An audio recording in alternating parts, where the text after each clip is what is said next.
Hello interneters and welcome back to this little crumb of the internet. Today we're going through what I think is the top 10 coasters at Alton Towers, so I'm going to rank them from 10 to 1. So next time we eventually are able to go back, you can choose for yourself. Obviously before I start this is my opinion. It will differ. Take it as you will. I'd love to hear your top 10s of Alton Towers in the comments. But yeah, let's get into the video. So yeah, coming in at number 10 is Octonauts, which probably is not surprising for most of you. It's a very junior coaster. It's actually the only credit I've never actually got at Towers, which I plan to get this year, but things didn't go the way, obviously. It's just a kiddie coaster. It's nothing exciting. So coming in at number 9 is the Runaway Mine Train, a Mack-powered coaster, which is nicely themed around the Catania Canyon. This is one that we normally go for if there's no queue, or we've got fast passes to the coasters, basically.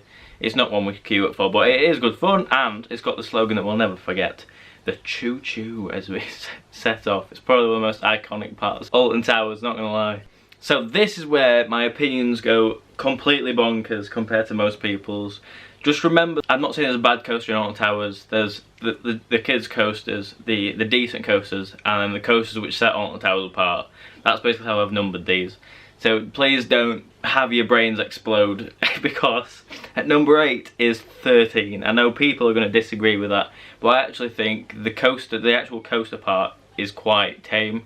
It had the world's first element, the vertical drop, does wonders for that ride, because that's quite forceful. But the whole thing, the whole coaster in general doesn't really do it for me. The theming is good. I do like the theming, although I think there should be a bit more around the outside of the coaster. Like the music and stuff's creepy enough to set it apart. Yeah, and also I don't have much footage of 13 because, well, it's out in the middle of the forest, which yes, is nice when you're riding it, but when you're trying to catch footage of it, there's nothing to see. At 7, also in the Dark Forest, is Rita, an Intamin accelerator coaster built in 2005. Although this really does have a really intense launch, the rest of the layout is just basically a figure of 8. The part after the launch, the ride is pretty much over. Also, the theme's it doesn't really make sense after the addition of 13, with it being in the Dark Forest, with the forest taking over it. Doesn't really make much sense, and the station's not themed, it's just an open station. It doesn't quite fit in Alton Towers ultra themed coasters, if that makes sense. But yeah, it gets above 13 because that launch is intense. It's something Alton Towers have only got one of, so it's something I do every time I go.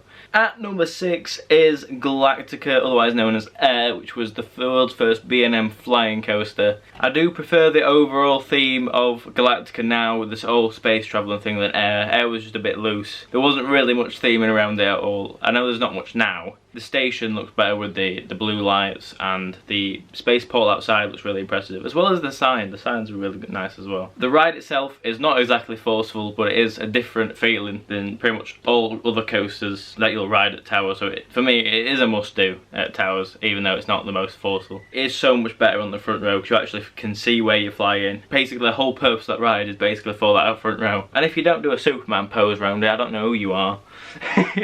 At number 5, before you all throw your pitchforks at me, is Spinball Whizzer. This was based on the best ride I've ever had on it. This is the most inconsistent ride at Towers. Sometimes you won't spin, it'll just be like a normal coaster, and then other times you'll just absolutely fly it. The time I'm referencing now is why it gets a number 5. The ride we had at that one Scarefest, we must have balanced our train out so well that we just never stopped. It was more like a waltzer than a spinner. It was mental.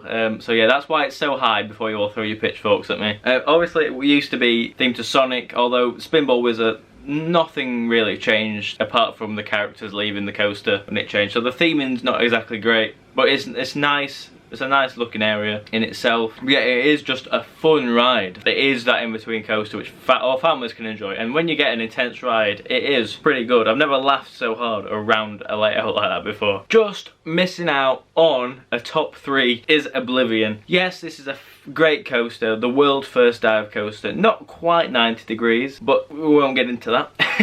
The theming of Oblivion is, I really like it. I know people are somewhat unsure on it, but I like the factory feel. I like that we're going to be told that we're going into Oblivion, and obviously climb that lift hill, and even the music inside, it just builds it up. That slow turnaround on the top, It gets me every time, even though the coaster, it's not a top 3 for me. That first wait over the drop and the drop is very intense. It makes my heart race when we're just going around it. Like, even though I know what's coming, it never fails to get my heart racing as we're nearing the drop. But yeah, the drop's intense. The tunnel with the mist is great. However, that's pretty much where the ride ends, and that's my problem with Oblivion. It is very short, especially after riding rides like Sheikra. Very, very short. I do prefer a longer ride. So, getting a 3rd place is Wickerman, the newest coaster in the towers. Obviously, an amazing GCI wooden coaster. Like, these are the ones that set the whole park completely different to the rest. Obviously, the Wickerman is based around that whole massive theming structure, which looks like it's massive. It looks impressive no matter where in the queue. And I think the queue really makes this ride. As weird that sounds, you queue all the way around the coaster, so no matter where you are, you get a great view of the coaster instead of just a cattle pen. I have like a hatred of cattle pens. I really do. But yeah, it's basically the opposite way around that you queue for the flume, which is I thought was quite cool. So the effigy itself, on a good day, it burns as the train passes through, which looks impressive anyway in the day, but at night it is stunning, especially with the whole light package, with the red lights going off and the flames. It is impressive. It's such a photogenic coaster, which is why I've got so much footage of it. It is one of those that you need to night ride to experience the fullest. A lot of coasters at towers do benefit from night ride. Also, I really like the theming for Wickerman. The boning saying that you're the sacrifice to the Wickerman god thing. That sacrifice is you. So I do like the pre-show. Like, this is like the only coaster in Alton Towers to have a pre-show, and I think it benefits it greatly. It does build up the suspense, and once you're through that, you're basically into the station. So with it being a family wooden coaster, it's not the most intense. However, up to the first time we pass through the structure, very intense. It's probably one of my favourite follow-up of drops ever, because that second drop, when it basically drops again to the right, is one of the best elements in Alton Towers, and that element itself makes it feel so much more out of control, which is the kind of rides I like more or less. So just missing out on the top spot is the Smiler. Obviously the world's most inverting coaster with 14 inversions, which you've got to count all the way around. It's something I think I started once and then we've just done it ever since. Obviously this coaster is just crazy to even look at, never mind ride. This must have been a nightmare to design, especially with in such a small area to have 14 inversions. And not do it like Colossus where it's all the same roll after each other. It must have been a nightmare to design. The theme is really cool, although I really hate the queue. The queue is ridiculous. I know it's like you're meant to be going insane or something in this queue, but that's what you do. You go absolutely insane. And the music doesn't help that, not gonna lie.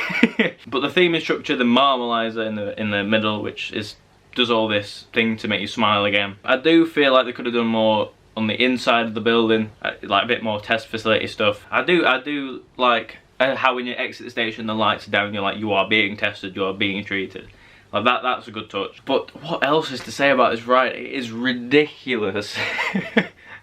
Obviously all the inversions it's not exactly the smoothest coaster, but I wouldn't say it's painful either. There's a few parts close to the end which can be that way, but I think it's a really enjoyable ride. At night this ride is ridiculous. The front row at night, it's probably the best ride I've had on it. It was a scare fest in one of the first years it had opened. Yeah, that was a ridiculous ride. Especially when you are in sync with the train on the other side after the other lift. When you're completely in sync, it's proper like you're battling each other and racing each other. It is incredible. And after that ride, I didn't really rate it before that, but after that ride I knew it was either my favourite or my second favourite, because that ride was ridiculous. Also, an underrated element on the Smiler is them 2 airtime hills as you go to the back side of the coaster.